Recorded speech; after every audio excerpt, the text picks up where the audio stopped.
This is an introduction to anti-differentiation or integration video.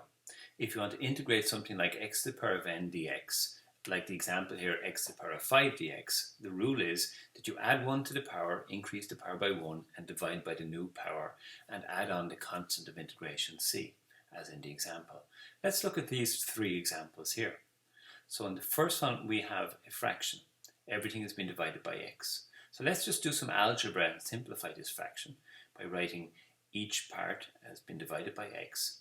So x cubed when divided by x becomes x squared, and minus 4x divided by x is just minus 4. So this is what we're going to integrate. So the rule is we increase the power by 1 and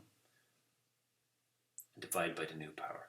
Minus 4, increasing this, an extra power of x becomes minus 4x, and we add on the constant of integration c. So that's the first example.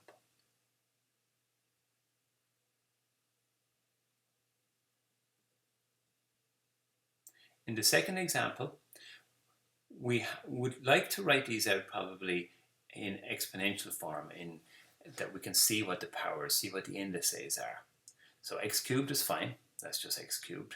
1 over x squared is x to the power of negative 2, and the square root of x is x to the power of a half. So I'm writing them in terms of the powers first.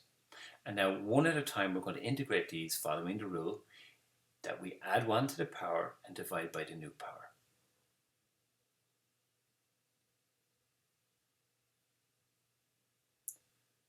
So a half plus 1 becomes 3 halves, and add c. So we just neaten this up if we can.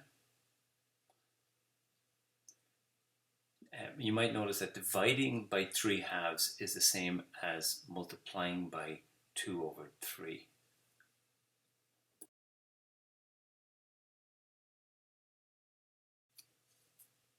Example 3, we have root x being multiplied by x plus 4.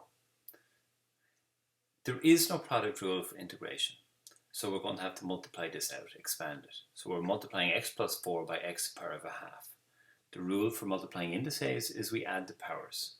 So x to the power of a half multiplied by x becomes x to the power of 3 over 2. And 4 times x to the power of a half is 4x to the power of a halves. So integrating these, we're following the rule that we add 1 to the power, divide by the new power, and add c. So adding 1 to 3 halves becomes 5 halves, we divide by the new power. 1 to a half becomes 3 halves, divide by the new power, and add on c. Now dividing by 5 over 2 is the same thing as multiplying by 2 over 5. So this becomes 2x to the power of 5 over 2 divided by 5.